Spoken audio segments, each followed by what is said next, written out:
Welcome to another episode of Marketing Tips for Doctors. I'm your host, Dr. Barbara Hales, and today we have with us Kevin Fream. He's an interesting guy who is America's cyberist. He states most people don't understand the game they're playing and get frustrated in business, cyberspace, and life. He says, I help you streamline your technology and have greater peace of mind. And let's face it, that's something we could all use. You know, Kevin Fream is CEO of Matrix Force and creator of the patent-pending Delta method, saving clients billions with a B. He is the author of the #1 best-selling books, Easy Prey, Streamlining Technology, and Changing Your Game, along with featuring a featured speaker at Harvard, NASDAQ, Coca-Cola, and Microsoft. Kevin also appears frequently on ABC, NBC, CBS, and Fox News in an ongoing nationwide tour to warn the public about the perils of cybercrime and ransomware. Most business owners are just trying to go the distance, but they have IT support motivated to work against them. That's why Kevin enjoys working with business leaders that understand cybersecurity can be a competitive advantage. We are most fortunate to have Kevin with us today. Welcome to the show, Kevin. Barbara, thank you so much. That's really humbling coming from a poor handicapped kid from rural Oklahoma. But this is such an important topic for your audience that I really do believe cybersecurity should be part of your competitive advantage and be used as part of your marketing, especially in medical. Now, nobody says when they're little children, I'm going to grow up to do cybersecurity. So how did this happen?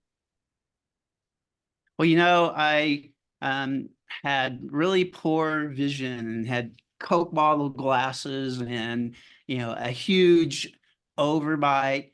And I was one of the really special 5% that was born without all of my fingers. So one of the things that my parents did is said, well, our son's not going to be left behind. And they gave me all kinds of things to read and to look at. And one of those was, some first gaming systems and the very first computers.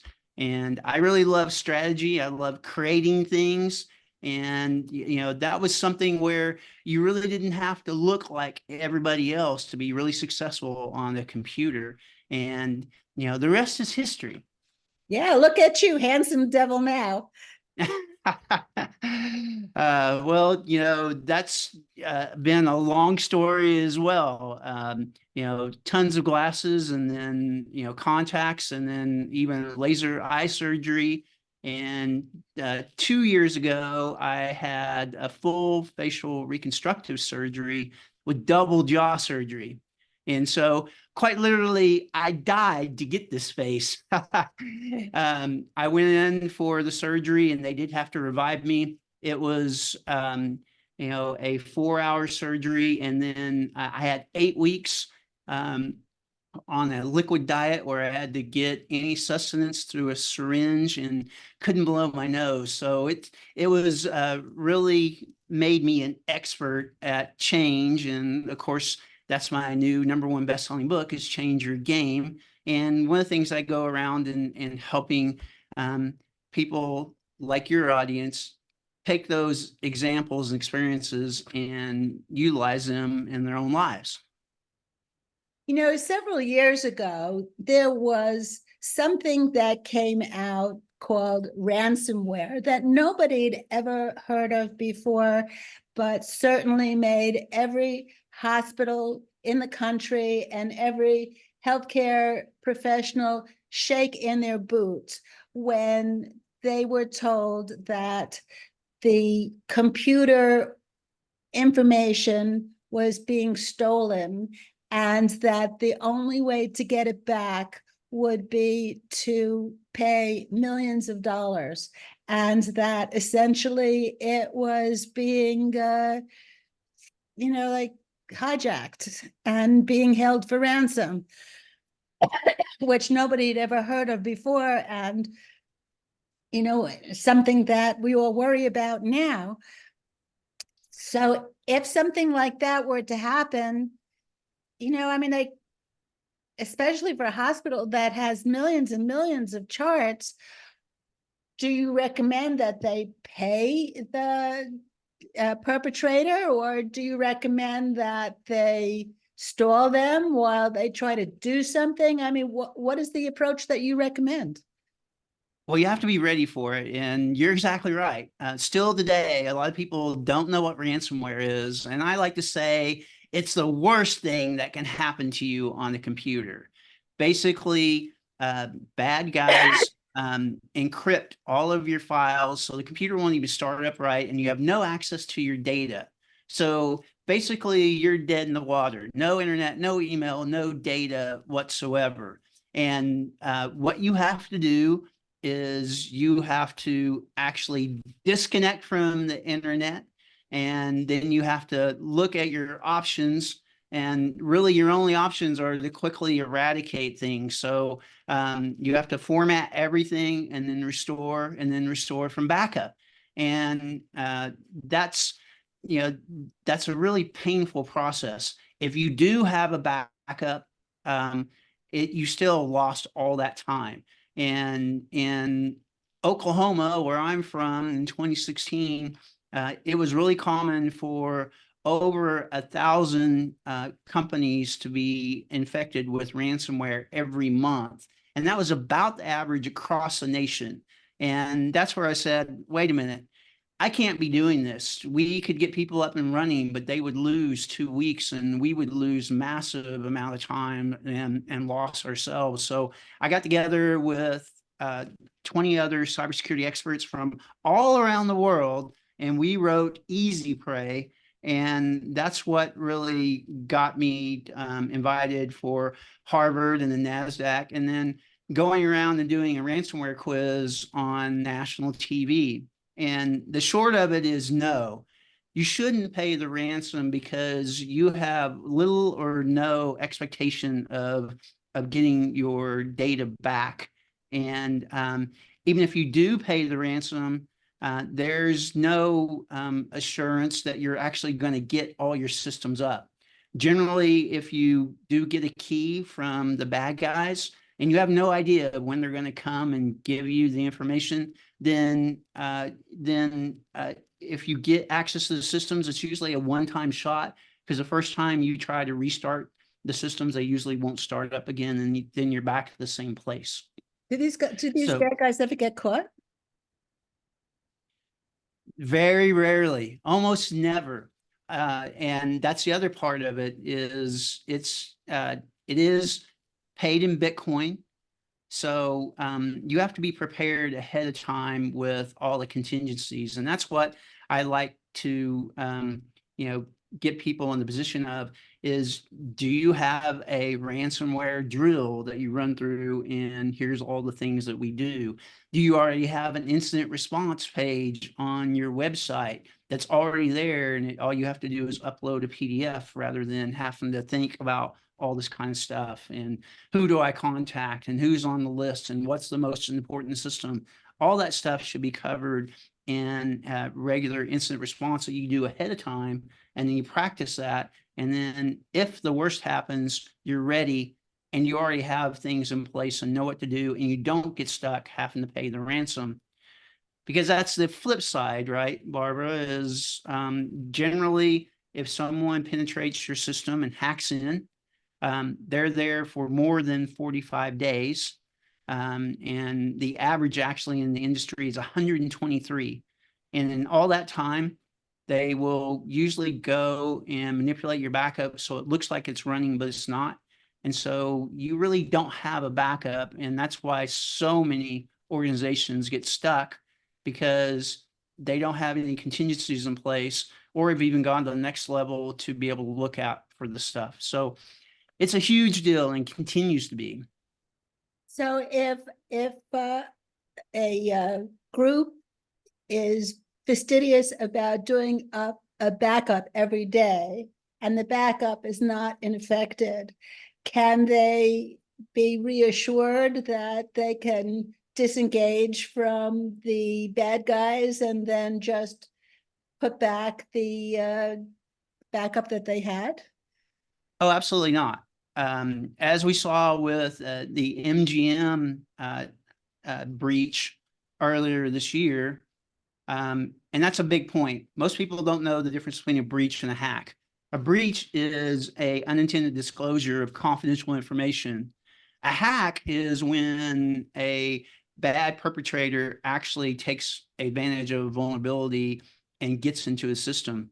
With MGM, just like almost all breaches, because generally everything is called a breach, it was somebody called into the help desk and said they were a new exec with MGM and need an account set up.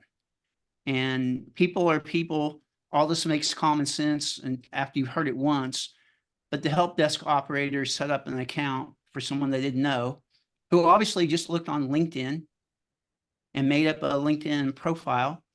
And from there, since they had an account, they could start off and get access to the systems and download their malicious code. And they encrypted over 16 major properties for MGM and all the associated Bally's, all of those associated casinos and any subsidiaries. And they were there a long time, and they ended up having to pay the ransom.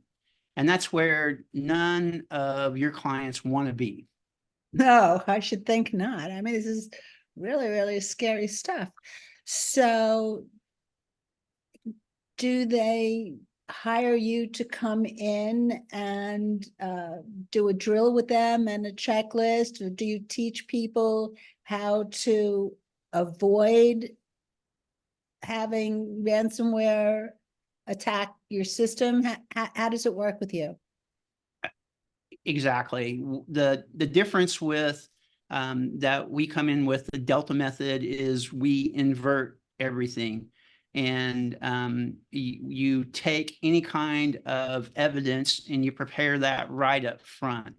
So why not be doing a regular HIPAA risk exam? And then just like some of the kids that you went to school with that did their homework but never turned it in, why don't you take the next step and publish your executive summary of your HIPAA risk exam on your website, or even things like a HIPAA compliance form that says we do these top 10 things for HIPAA, and it's signed off by the office administrator or the main doctor.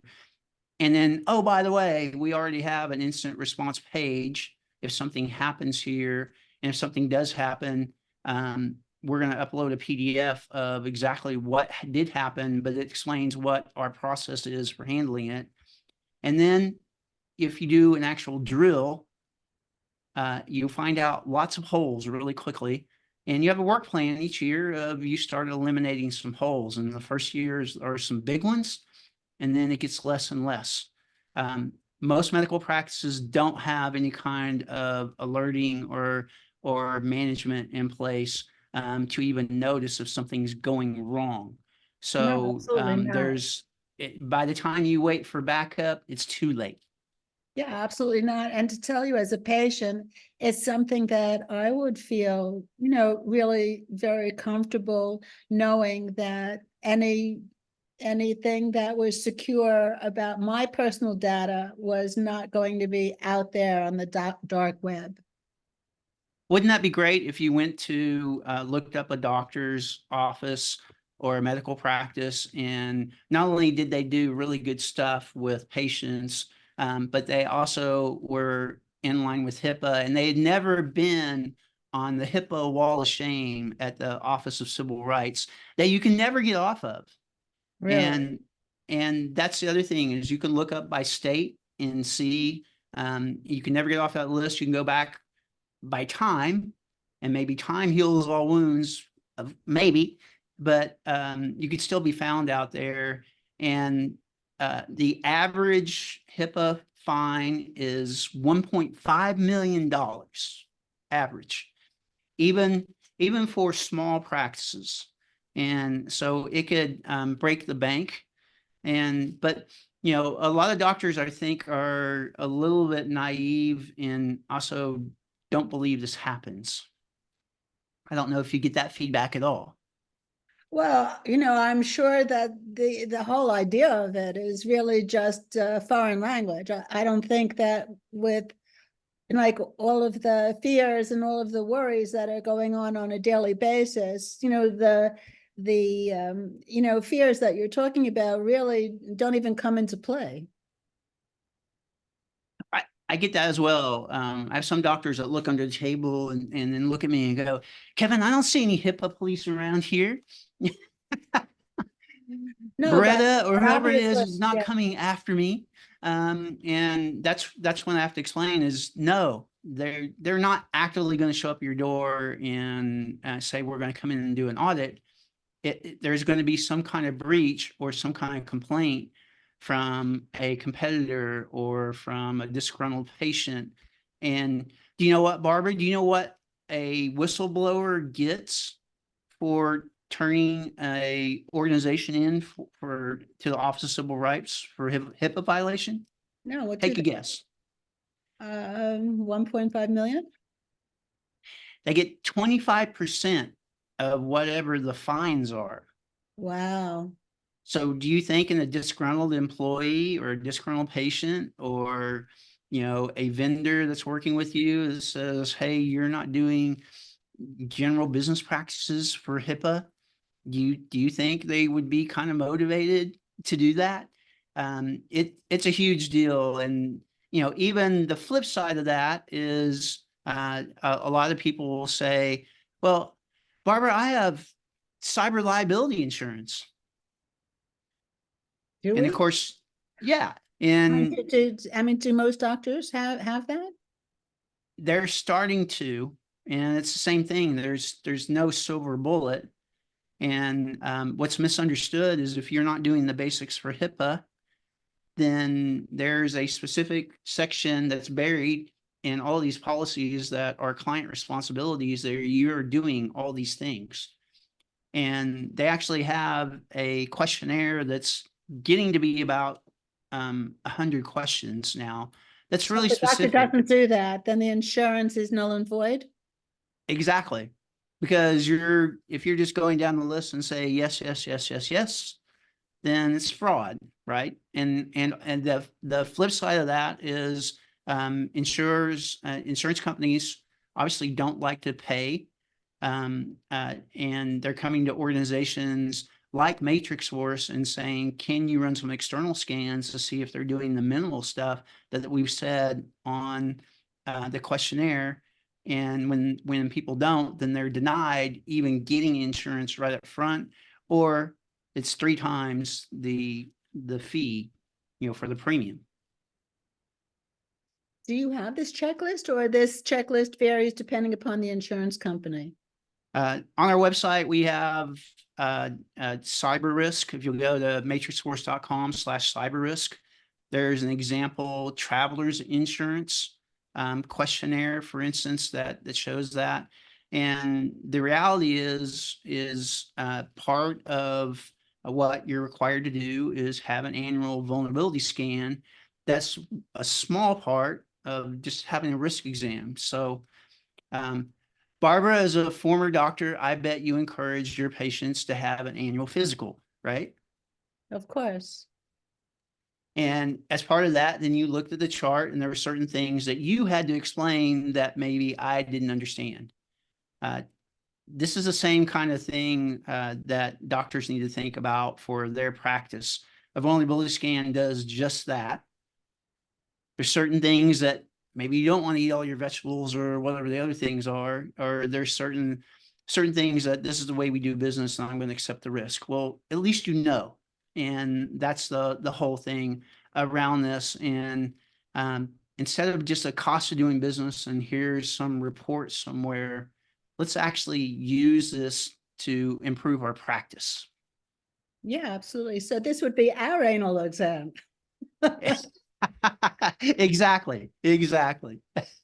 Yeah, and certainly for marketing purposes, as we talked about before the show, certainly this would be a great marketing, point to show on a website to say, as opposed to all of my competitors, we actually show that we are not only HIPAA compliant, but we are protected, and that your information is not going to be,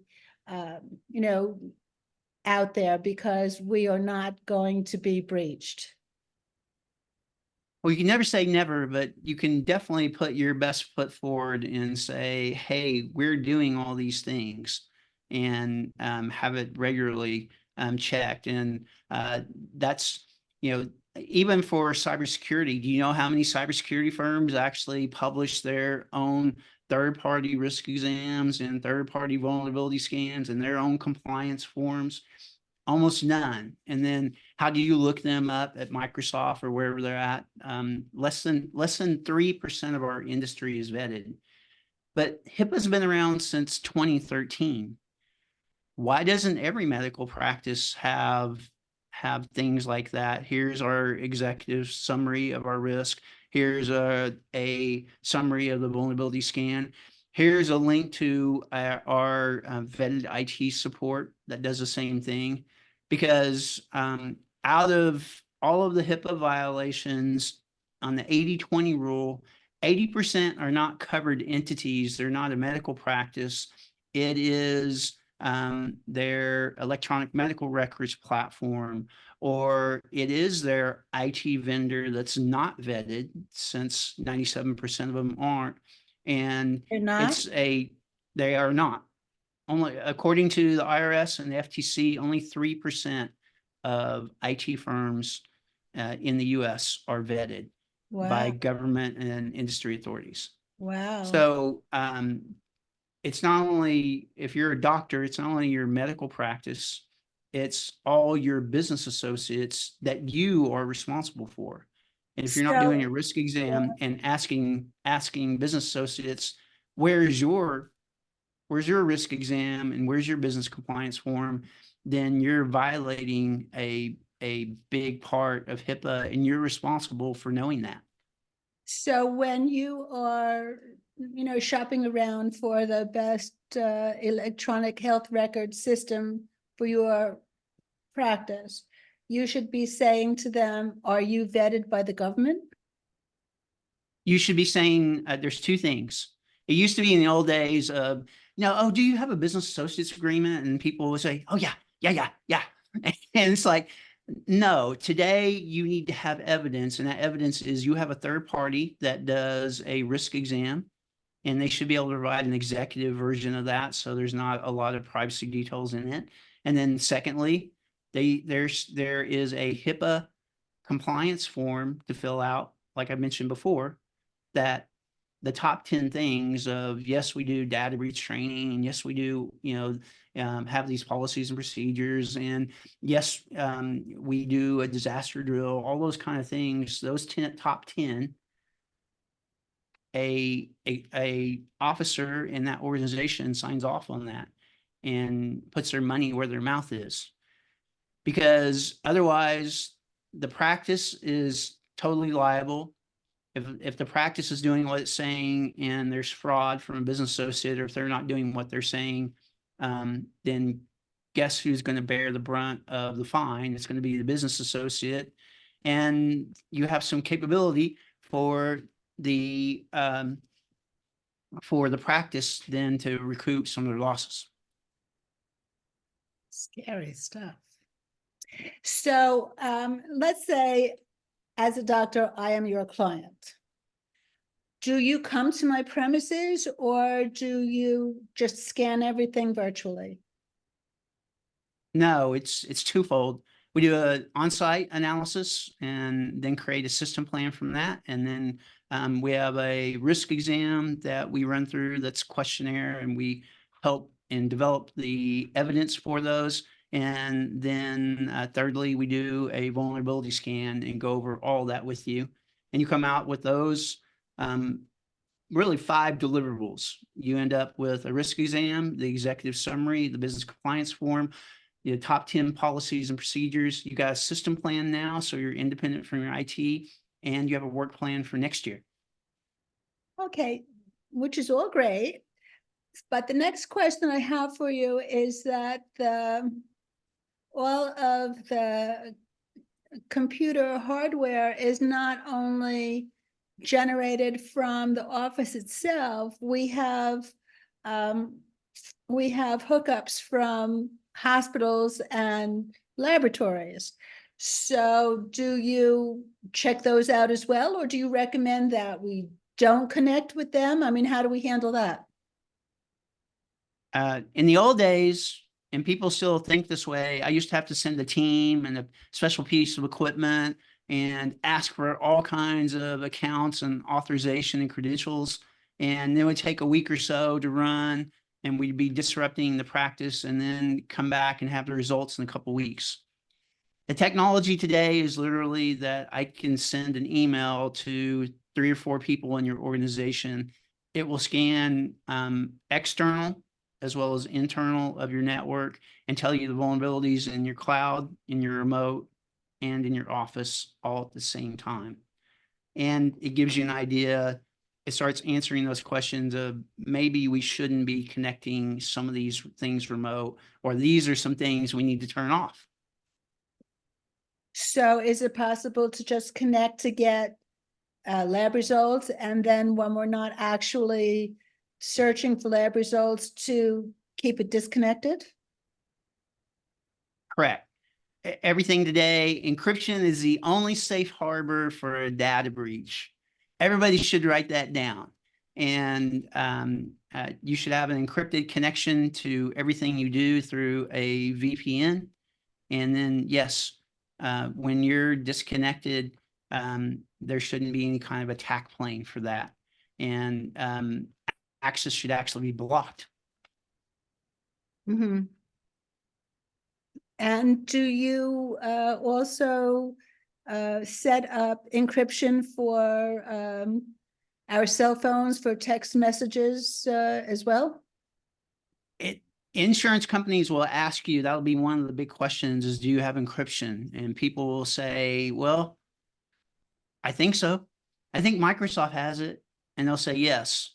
They are talking about you need to have encryption on any servers, any workstations, and any of your smartphone devices or tablets, and any systems that you connect with. Oh, so and that's a hard, it's and automatic that's a now? hard, what's that? So it's automatic now for the iPhone? It is automatic. You need to have software that actually can prove that and shows that setting was in place. Just like Windows, BitLocker is included. Very few people turn that on, and they don't have a system that shows that, yeah, here's a list of machines and all these drives were encrypted. You have to have all of that. Okay, so yet a few more things to stay awake nights worrying about.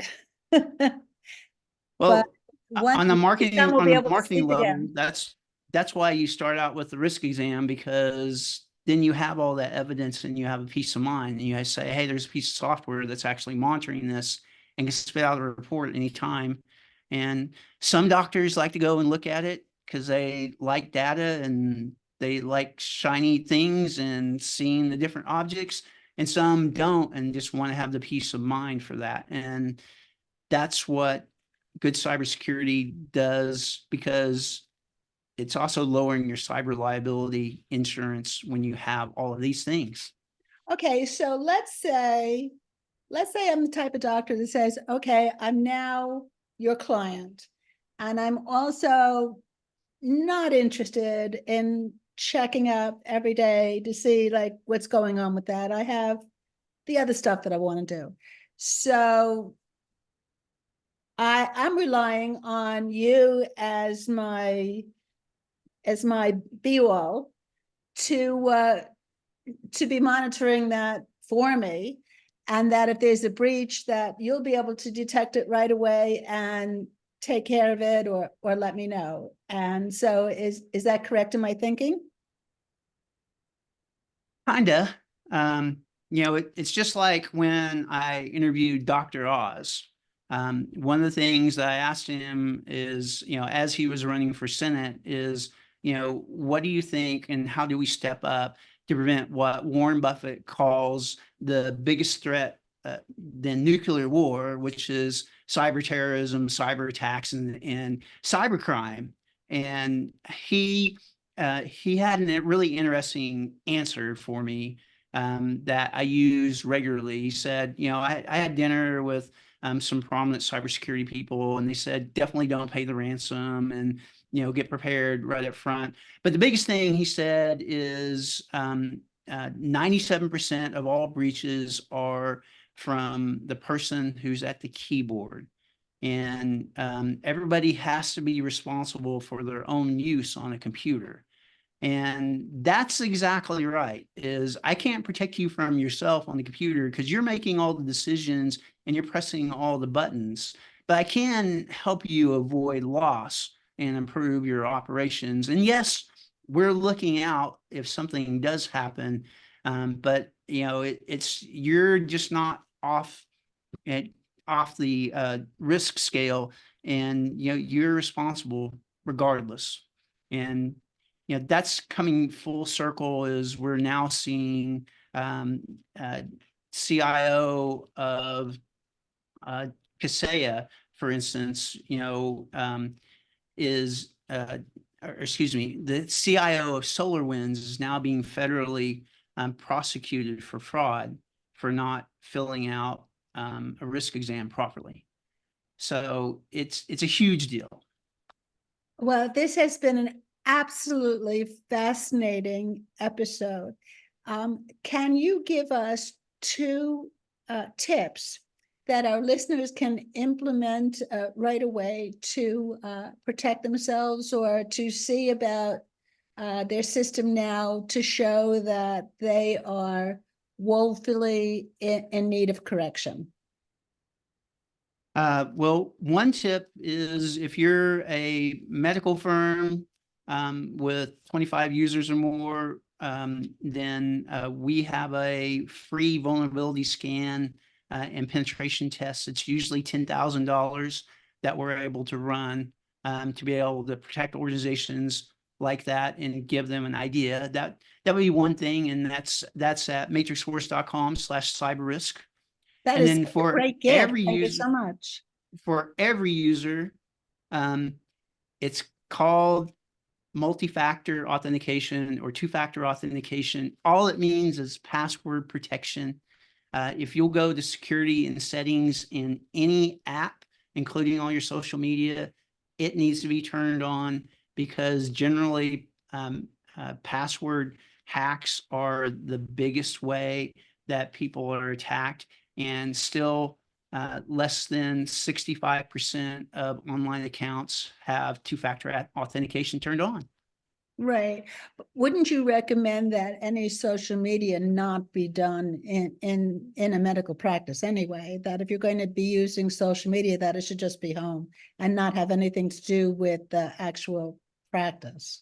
It's exactly, you definitely need to get with your attorney, and anything should be really vanilla for events and those kind of things, because if you expose a patient image, name, anything else in social media, then it's a violation, and you start the whole investigation of what else are you doing. Sure. Well, thank you so much for being with us today. We've been listening to Kevin Fream, and he has been an absolutely fascinating person in cybersecurity, and his Delta Force and Matrix Force has been really helpful and really fascinating. So you have been listening to another episode of Marketing Tips for Doctors with your host, Dr. Barbara Hales. Till next time.